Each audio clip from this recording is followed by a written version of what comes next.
Hi there, it's Catherine, your lawyer friend and guide, and this is the #1 podcast for legal careers in Japan. Well, I'm sitting here at my desk having just recorded today's guest, who is Tomoka Miho. She's Counsel and Trust and Compliance Officer at IBM in Japan.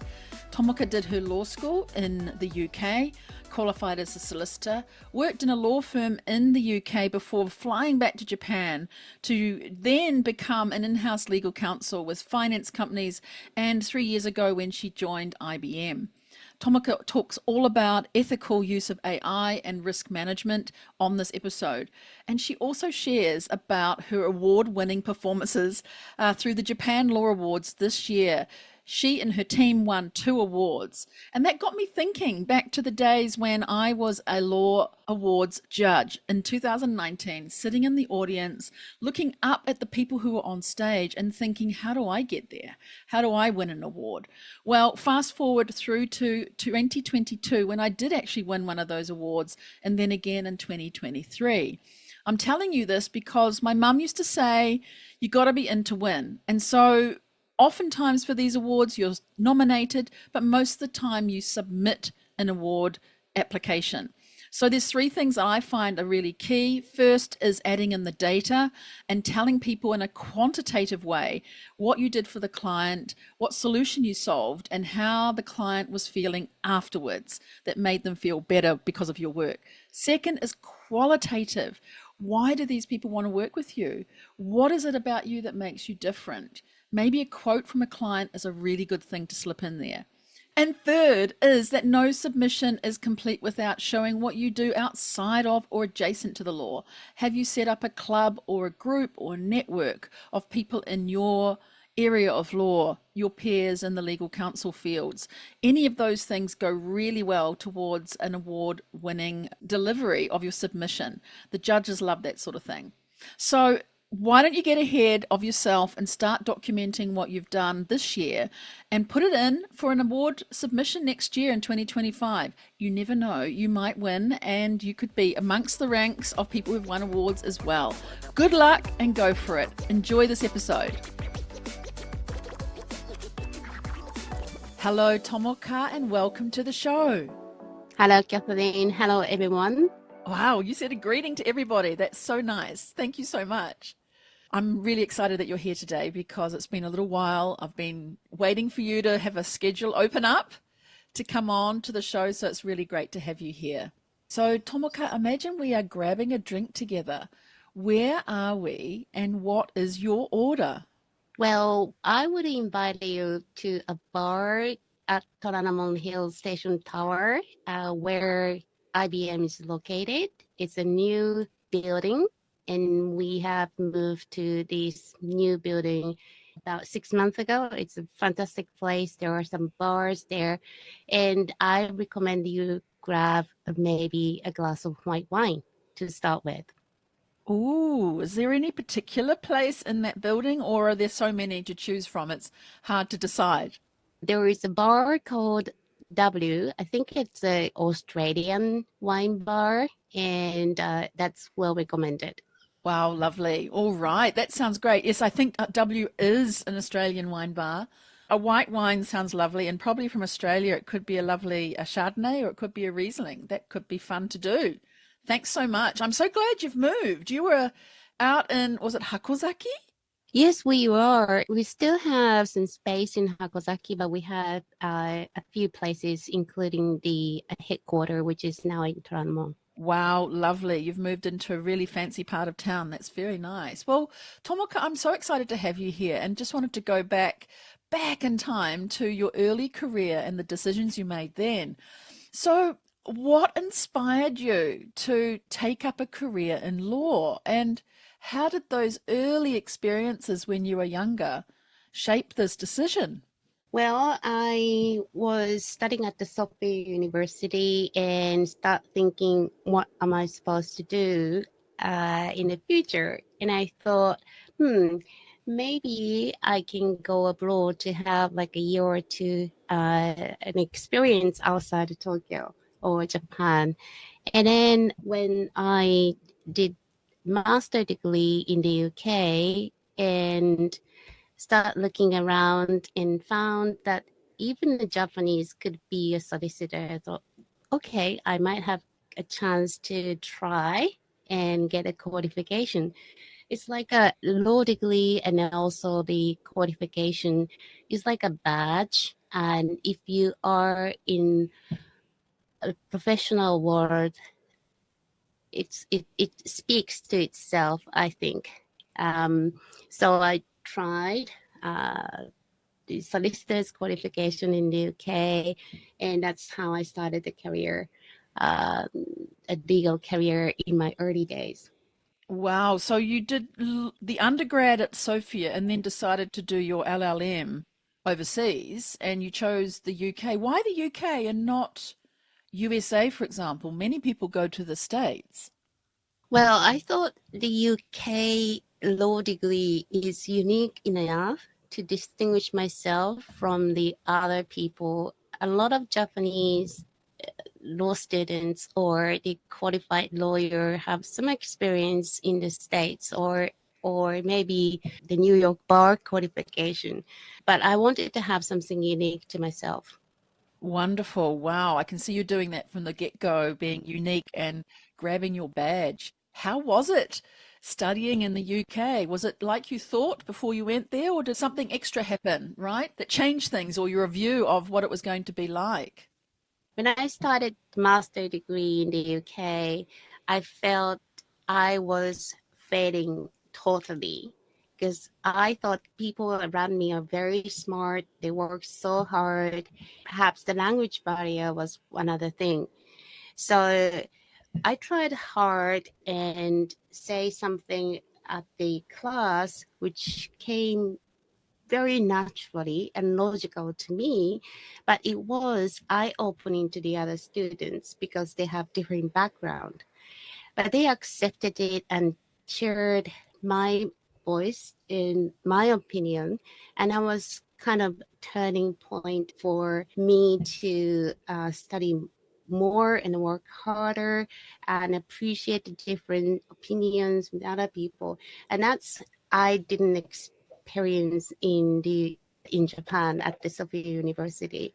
And as you can imagine, in the UK, they have a lot of immigrants and people from a different background. It's like a melting pot, which I felt a very comfortable place to be in. How interesting. What kinds of things do you remember that you said that was eye-opening for them? Does anything pop up in your brain to remember that something specific you said and they were, wow, really? It was a class about EU law, and as you can imagine, that there were UK students and students from European unions, and I was probably the one Japanese and certainly the only one from APAC. So they talked about from their experience, from childhood memories, or they have a lot of knowledge and experience in Europe, but they didn't know how the EU was perceived from outside the European Union countries, including Japan. So that was something that was new to them. Ah, interesting. Right. And you say it was a turning point for you. Why was it a turning point? Well, I thought the people were smarter than I was, but it wasn't the case. I didn't speak up, and I thought my voice or the opinion were ignored, but wasn't the case. So I tried harder and tried to get my voice heard and be part of the discussion. That's really interesting, isn't it? We live this fallacy or this misbelief that we're failing or we're not smart. And in fact, it's not true. We have these things that we tell ourselves that are just not true. And I'm so glad that you had that experience in a way, right, to make you feel more confident and put your voice out there. As you were doing this study, were there any mentors or role models who may have guided you or inspired you along the way? I don't have a particular person in mind as my role model or mentor. I talk to a lot of people. I love networking and I pick up some words and advice from the conversation with them. So people I meet could be the mentor, the role model in one way or another, including yourself. Ah, that's lovely. Thank you so much. And I think what you're saying is absolutely true. You don't have to have a designated mentor or say, I'm a mentee with this person. The people that you meet along the way can give you plenty of advice and comments and feedback, and that can be mentoring. Yeah, that's quite true. If you don't have to have the time for the mentors or role model, but if you have the ears to hear what he or she says, and that would be your moment of mentoring. Oh, that is gold, right? Your ears to listen, and that's your moment of mentoring. Brilliant. Thank you so much. After you did the study, I think you worked at a major UK law firm. So, from studying law to actually being in a law firm and based in the UK, how did that influence your legal perspective and your approach to being a lawyer? Studying law at the law school is very different from working at the law firm, as you can imagine. And also, the firm I used to work with have international outreach and also the biggest number of solicitors with vast areas of practices. So even if you don't know one thing, you always find an expert who's been in that area for decades. So you have a lot of opportunities to get engaged in various projects or transactions with the support of excellent expertise. And that was the benefit of working for a major UK law firm. Right. Is there any kind of fun experience you had there, or even a challenge that you remember from those days in the law firm there? Well, the memory I had at the law firm relates to the due diligence deal room of a M&A transaction with two big financial institutions. And you can imagine there are a lot of documents, information, data to be stored physically in paper in a data room for the buyer of, or the investor does the due diligence of the target company. And back then, we didn't have any AI or the technology to deal with the data flow between the buyer and also the target. So there were physical room for the bunch of lawyers, mainly junior lawyers, and to deal with the information flow. And I was in charge of the data room, and you spend days and nights in the office, make sure the communication between the two sides are flowing fluently. And that was a kind of an experience you get as a junior lawyer. And I was rewarded by some senior lawyers, and they cheered my achievements in getting things done. Wonderful, right? I remember those days, the actual physical room that had a door.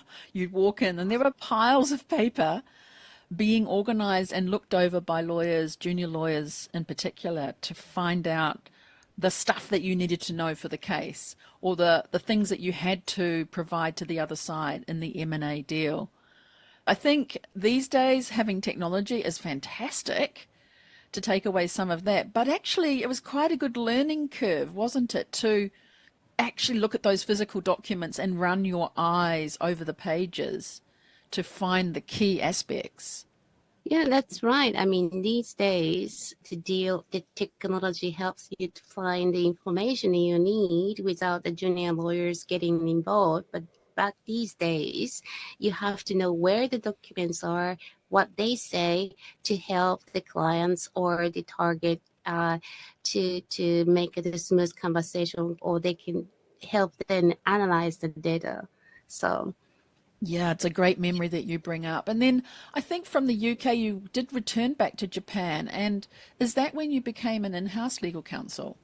That's right. I wanted to pursue a new opportunity outside the UK, and it was a logical progression for me to move locations as well as the role from private practice to in-house. Wonderful. So, what unique opportunities or challenges did you encounter then transitioning from private practice in one country to in-house legal counsel role in another? Being in-house counsel requires you to think in a different way. You only have one client, whereas if you're in a private practice, you have many clients. So you need to know the client's business thoroughly to make sure your advice is adding some value to the clients.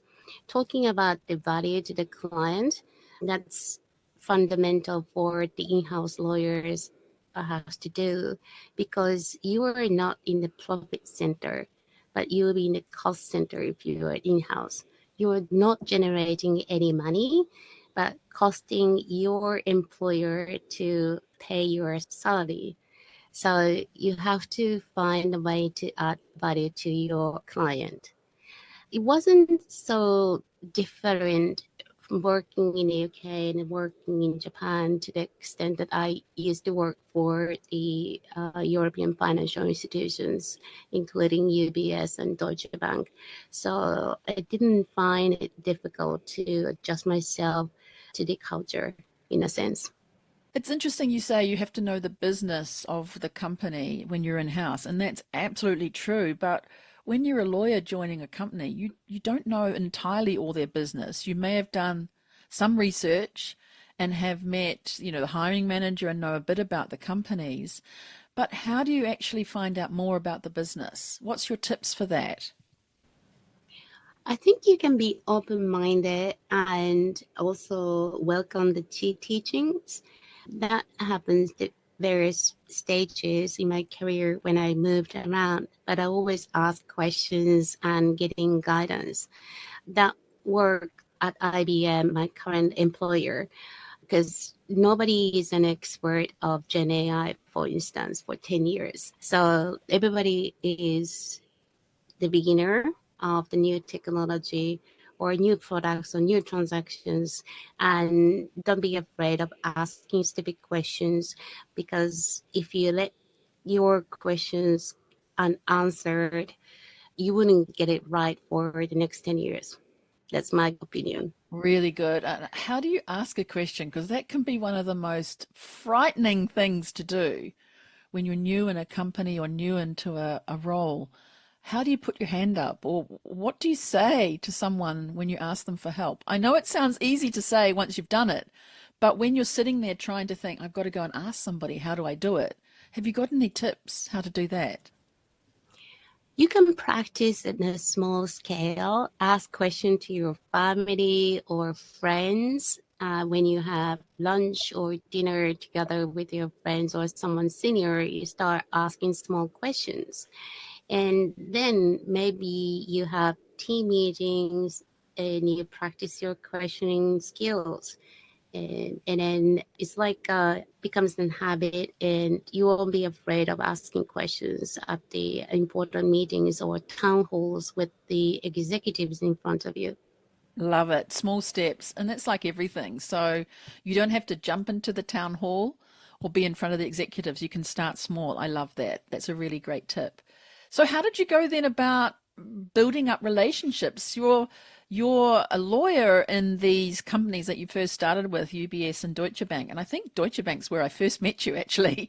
I can remember meeting you, in fact, I think it was a panel discussion and you were there hosting. So how did you go about building relationships? Because by the time I saw you in that room, you already knew so many people in the room and you knew the people coming to the company who were sitting there to listen to the panel. So I'm really curious to know what was key for Tomoka to build up relationships with people she was working with. Well, again, I start with a small chat when I meet or exchange Meishi, the business card. I write to next day within 24 hours. I wrote to that person saying good thing about the person I met. And usually well received, and that built the relationship better. And by the time that you meet that person second time, you are kind of more closer to the other person who just exchanged the meishi and did nothing. So you probably met me at one of the diversity and inclusion events, and I was very comfortable in that circle. And so maybe that's why you see me comfortable in talking in front of the people on a panel or the moderator in any role. It's true. I just remember having this feeling when I saw you was not only your executive presence that you were holding the room, but it felt warm. That's the feeling I remember of you when I first met you. So I'm not sure if you were purposefully exuding warmth, but that's the kind of feeling that you generated. And I feel that that's really important from what you've said with don't just get a meshi and keep it in your pocket or store it away. Actually act on it. That's really great advice. Thank you. So I'm sure there's been some challenges too while you've been working. Has there been any significant challenge you've faced in your career and maybe somehow a way that you overcame it? It was the major investigation I have to be in charge of at Deutsche Bank, which is the public investigation anyway. And I was a few months after I joined Deutsche Bank, and the general counsel for Japan took an extended leave. So I was acting general counsel and have to take the lead of the investigation. And I didn't go home for like 2 months. The longest hours I stayed in the office was like 36 hours. So investigation was very new to me. I didn't have any clue at the beginning how to handle the whole situation, but I kind of stepped back and then thought of a broader view, where it's going, what would be the impact for my client, the Deutsche Bank, and what it means to the legal department. So that made me feel calm and more professional in dealing with the situation in front of me. Oh, so instead of being worried about every single thing coming up every day, you stepped back and took a broader view and could see it more holistically, how the end was going to be really very good for the company. Yeah, that's right. I mean, if during the investigation you have many things popping up, even during the night, and that could turn around your entire day or the week. But hang on, that could happen. So nobody's dying, and probably this will be the beginning of the end. So yeah, you're right. You said, you have to take a holistic approach and don't get excited by small things. Yeah, don't sweat the small stuff.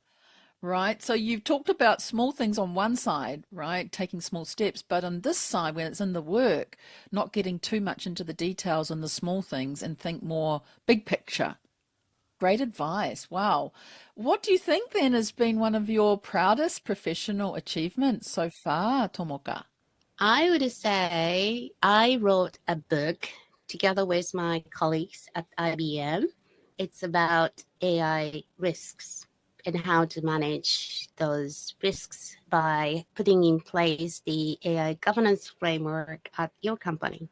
Wow. I didn't know you'd written a book. Is it in English or Japanese or both? Actually, it's in Japanese, but with AI, you can translate the whole thing into English in Ah, 3 seconds. I see what you did there. Wow, that's amazing. How exciting. When did that get published?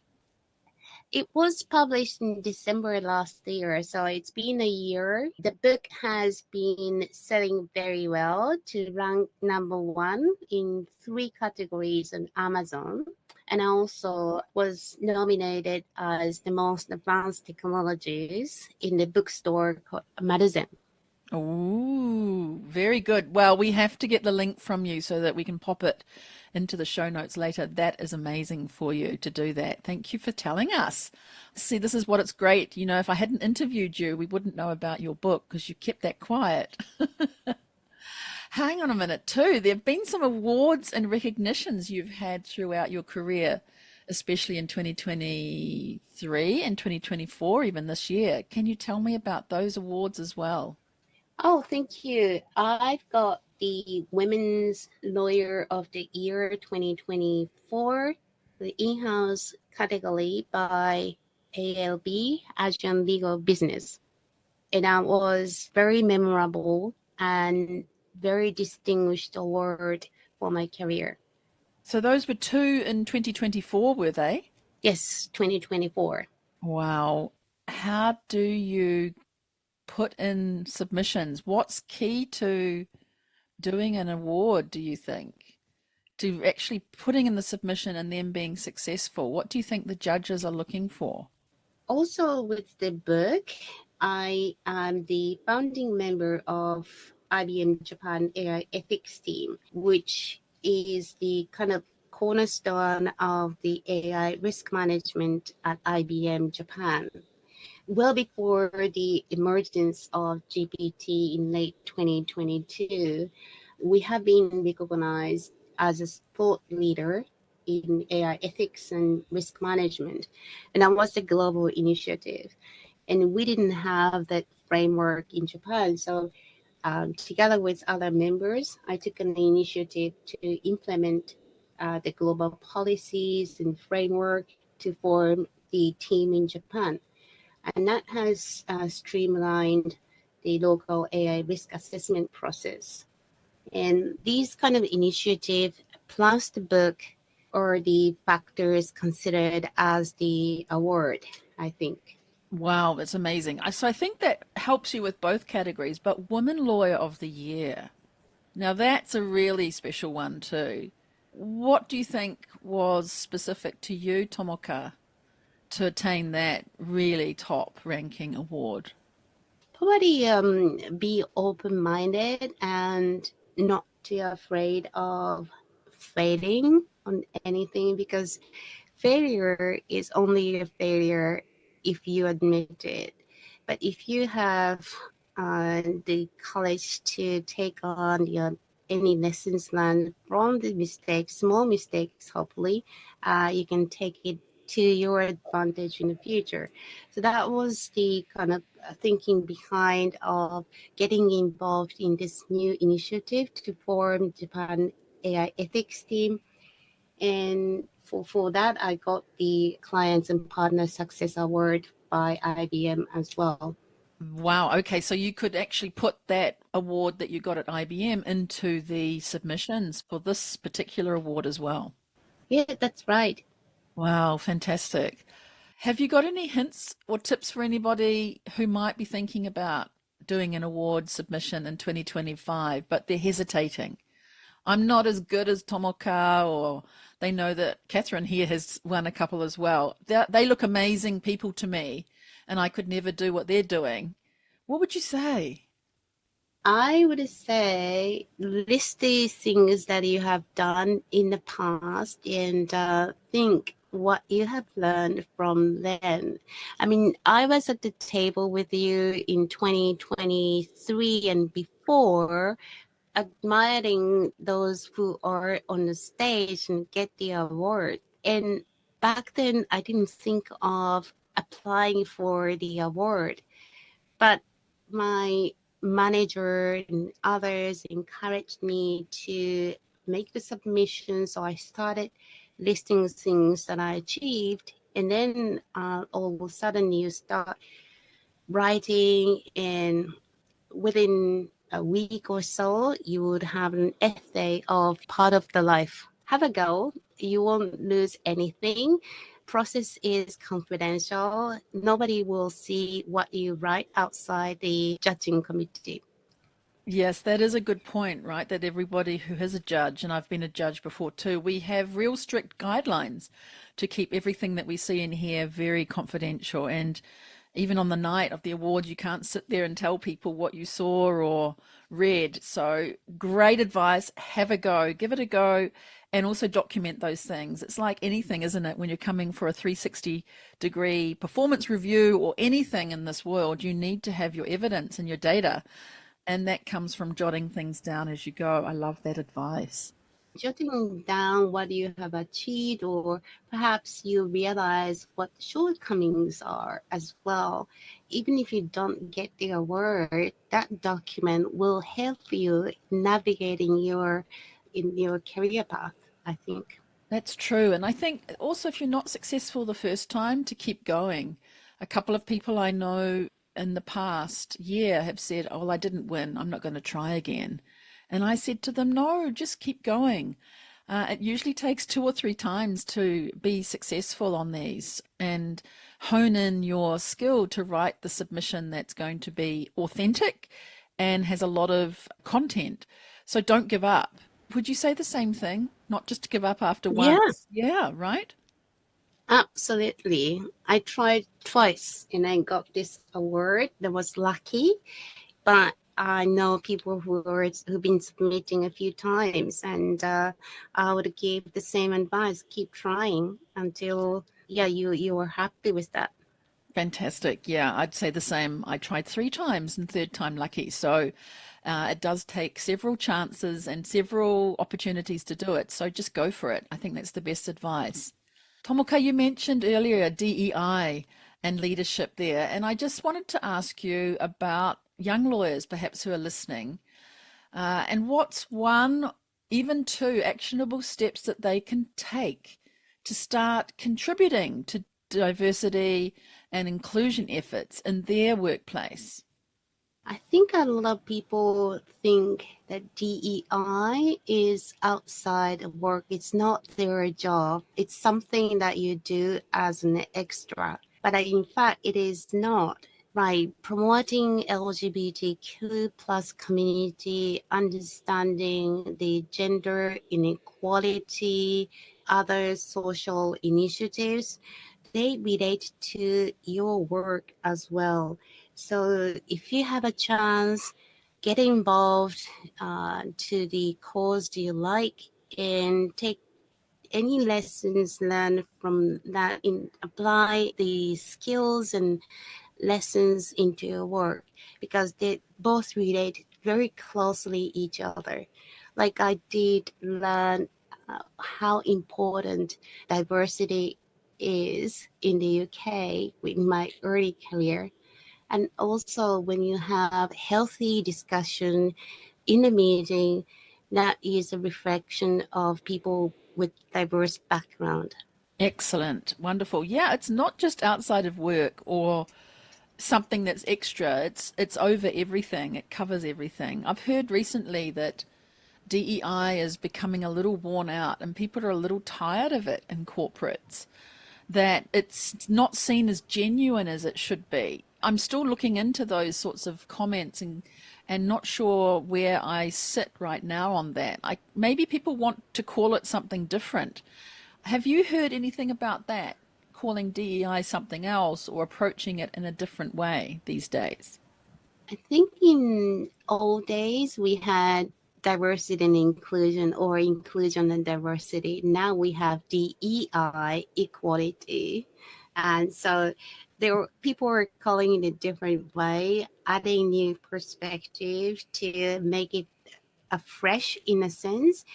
And I think fundamentally it's about cherishing the uniqueness and individual of the personal life and personal dignity and so on.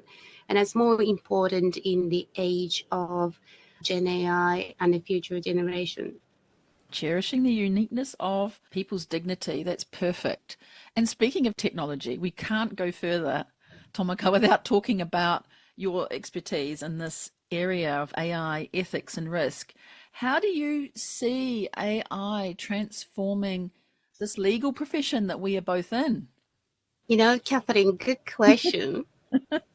Being in the technology company, I asked our Gen AI model the Did same you? question. Oh, I'm to so see excited what to it hear says. this. What I read the happened? terms and the condition of the model.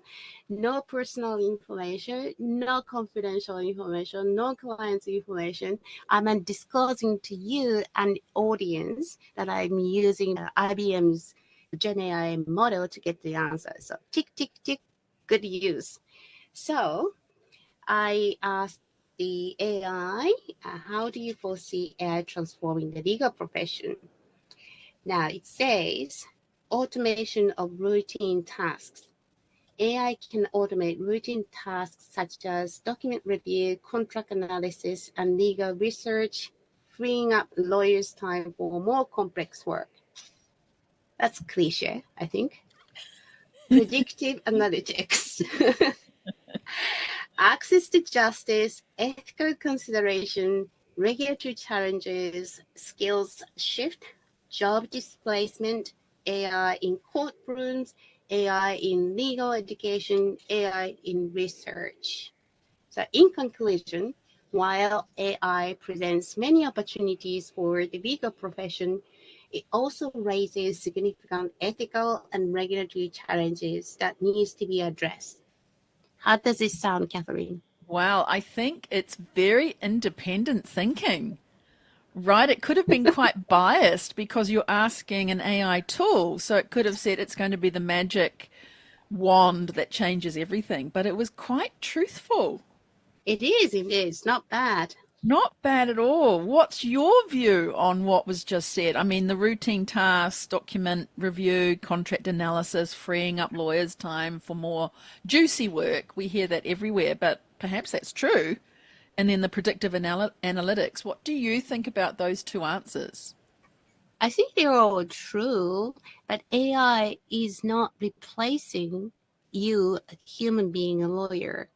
It is augmenting your tasks. Remember when we had Netscape, that and then everybody has an access to internet. Now you don't go to the library to read the court cases, but you use Google perhaps or other search engine to get information that you need. It's gonna be like that. You probably use AI more often for your research and for automate the work you do routinely, like translation or summary, meeting minutes, and so on. But these are tools to augment your work and not replacing your work or replacing yourself. You don't go to the library, as said, but your work is still, your work. I don't think you have less work because you don't have to go to the court. Interesting. And I think we've heard a lot about AI not taking away your job, but the differentiation between lawyers who use AI and those who don't. And recently I've heard this referral to AI being your agent. Yeah, it's becoming an agent. It used to be called an assistant, but now agent seems to be the buzzword. It does. Describe, yeah, it is your kind of agent to do the tasks that you don't want to do routinely. Right, you send off the agent to go and do it for you. I love that, and it does help in many ways. Ethically speaking, what do you see as the biggest ethical challenges that AI may present to the legal profession? Probably the data the AI has been trained with could be biased. It means that the answers or the output generated by AI could be biased as well. And gender bias, for instance, could be another issue because a lot of information on internet, to some extent, the bias, maybe gender or other underrepresented groups. And these information have been collected to train the AI. So you can imagine the AI trained with the contaminated data could be also contaminated as well. So the bias is one thing, ethical consideration when you're using AI. But again, you get the outcome. You don't cut and paste onto your documents for work. You check what it says and you put your thoughts to it and to make the decision whether the outcome of the AI is good enough or ethical enough to be part of your presentation, for instance. Really Mm. great. And I think you're probably right there on the gender bias part. I saw a couple of people recently post on LinkedIn about gender bias in AI. They asked whatever they were using, whichever AI they were using, it was, I think, wanting them to draw a picture. And they asked it to draw a lawyer with a dog beside the desk. And of course, the AI generated a male lawyer in a pinstripe suit Mm. with lots of books around it and a desk, and it did have a dog, a white and black dog, apparently. So it's interesting that that comes up quite regularly, that the lawyer generated by AI is a male. So how do we teach it and train it? Do we say, hey, AI, women are lawyers too, change that picture to XYZ, to a woman doing exactly the same thing? Is that what we're talking about when we're talking about training AI? Yes, in the sense that you could give more sort of descriptions when you are putting your prompt in. You could say female, or you could say modern work environment or something like that, so that the Gen AI understand what you really want. But again, it's sad that if you don't put more information or the outcome you want, the AI will produce an output which is very traditional, biased outcome. Yeah, I thought it was very interesting, and I'm going to try it myself and see what happens with the two different images. Anything else you wanted to say about this area of technology, innovation in the law, ethics? I think you mentioned that there are people who are not using the new technology. I think that's mottainai.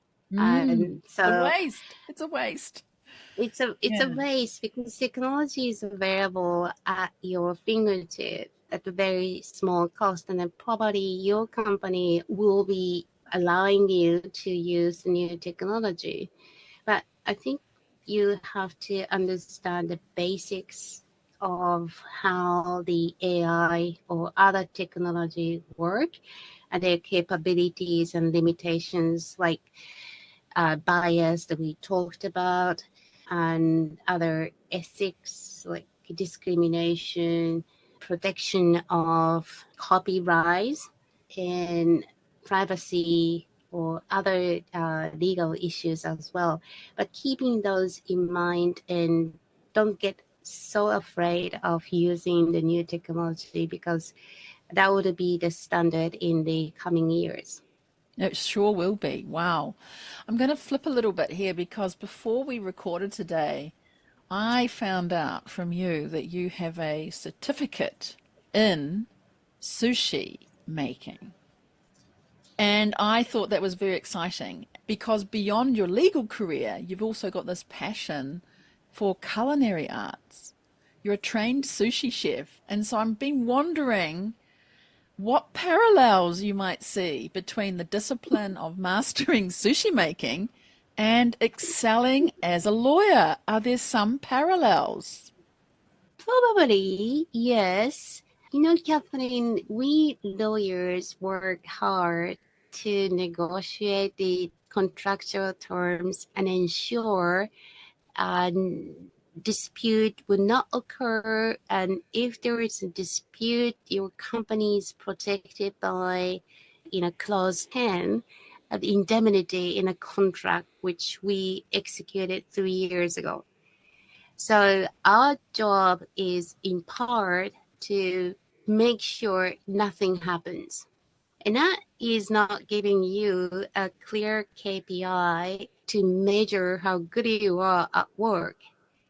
On the other hand, if you make sushi and good sushi, tasty, to make your friends really happy, or other activities outside the door and to have a clear KPI, or you can measure the achievement, and I feel very happy. So that's why, like playing golf, you have scores, and that gives you a sort of sense of achievement. So keeping the balance of no KPI versus activities outside of work with clear KPI. Ah, so your KPI is that when you're making your sushi, when you make it for your friends, they're super happy about that. Yeah. How many times they say oishi is kind of a KPI for me. Oh, oishi count. Mm-hmm. Oh, wonderful. How do you manage then to balance your career and this beautiful interest you've got in sushi making? How do you do that? You just do it, I think. It's not about making. It is about preparing and thinking of the guest you're inviting for the night, and thinking of something happy or will keep you going and probably doing better at work, I think. Thinking about your guests and also the preparation, the journey of making the sushi is what it's about, not the actual making. That's right. Yes. I love it. All right. Well, let's move then into just some future trends. You've talked a little bit about AI. Is there anything else you see as a future trend, and perhaps some advice for aspiring lawyers, what you would think that they should be concentrating about in this new world that we're living in order to be successful or have a fulfilling career as a lawyer? Big question. Yes, Kathleen, do you want to hear what the IBM Gen AI Oh, says or what I say? oh, come on, give me AI. All right, go ahead. I want to hear it. It says data literacy, critical thinking and problem solving, emotional intelligence, ethical decision making, and then understanding AI and its implication. What do you think? Interesting. Not much about law there. No, not really. I said, I said lawyer, what the lawyers should have.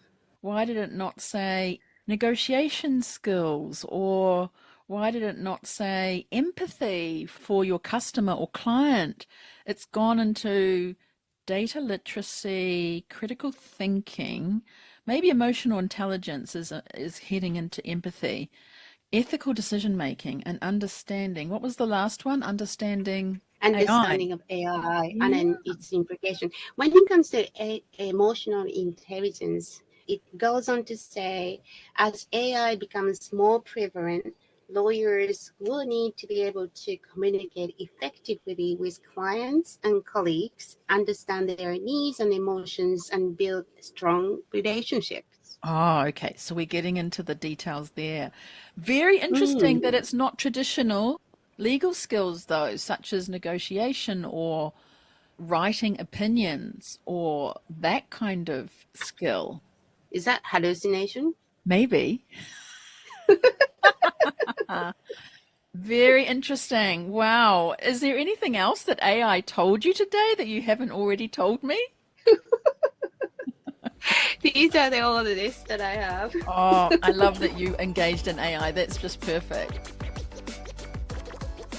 Well, maybe it's a good time as we're laughing now to move into some of the softer, quickfire questions, bringing out some of this emotional intelligence you've just talked about.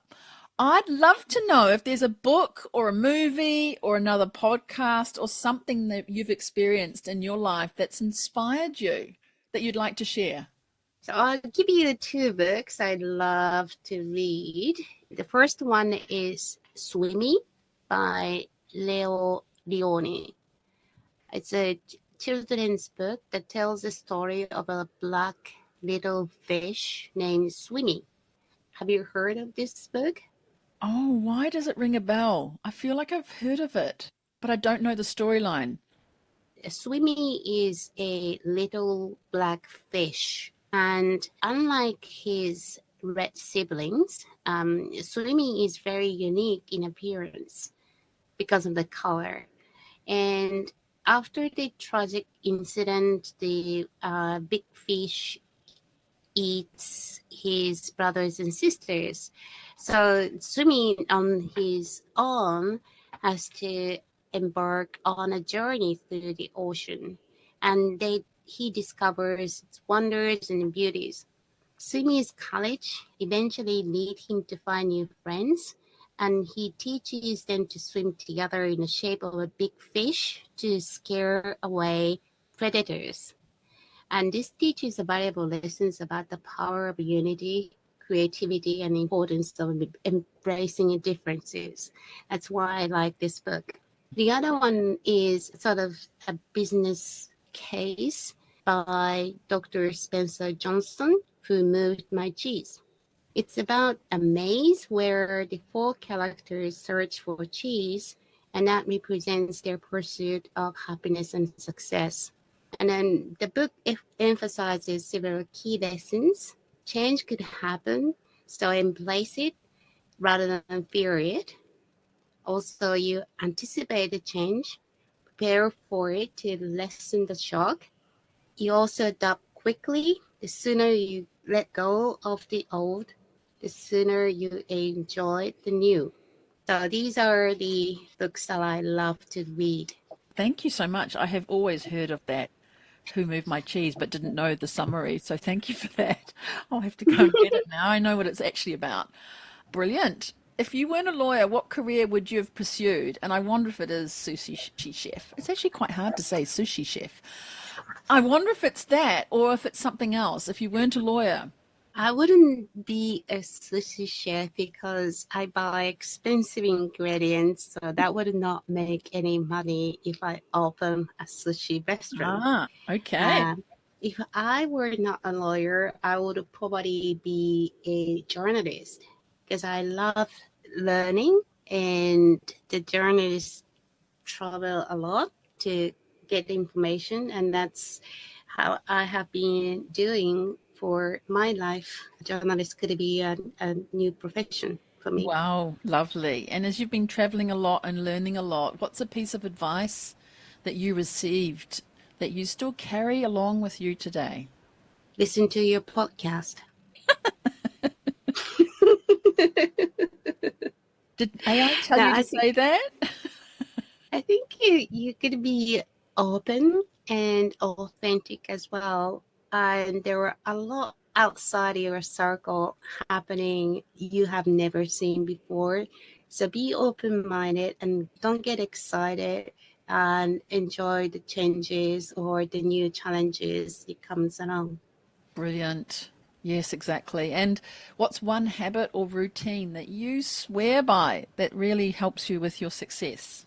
Walk. I walk for 2 hours every day, every morning. I get up at 4:30 to walk for 2 hours. And that's the Whoa. time, that's the time to yourself. You will be on the street, nobody's around you.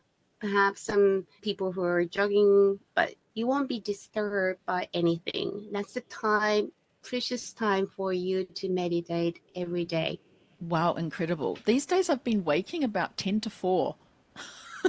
Maybe I should just get up and go walking. Maybe I'll try that. That sounds amazing. Thank you for sharing that. That's amazing that you do that kind of activity so early in the day and gather your thoughts. And as you say, it's your time and you can grab it and it's yours.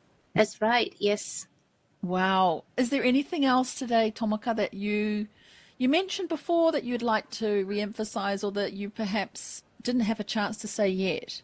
Perhaps maybe I can talk about the how important for female lawyers to get engaged with AI. It is innovation, but innovation is as much as about its impact as it is about invention. The true measure of AI's advantage goes beyond the technical capabilities. And you don't have to be an AI expert or ID expert to lead AI adaptation. You can learn the basics, you can upskill, reskill yourself, and you'll be perfectly equipped to be a change agent to make critical decisions of the organization. So you should try it. Don't be intimidated by it. stay at least with the AI applications. And if you use AI more to help your work and don't let the gender gap persist in the era of Gen AI, this age-old agenda has gained a new stage of urgency. I could see if you don't use AI, you'll be left behind. And also for senior female leaders, you could be a trailblazer to redefine the leadership roles in the future with AI. Wow, amazing. There you go. You heard it right here. Advice for people just to not be lagging behind and just get into it. Yeah, I think that's right. There's no gender differentiation in using AI. It depends on the prompts that you say, and women will have different prompts to men and to others. So why not give it a go and see? It's quite fun and be really embracing of it. Thank you so much, Tomoka. We've come to the end of our chat today, but I really want to thank you for saying yes to coming on the podcast. It's been so fun to speak with you. We had lots of laughs.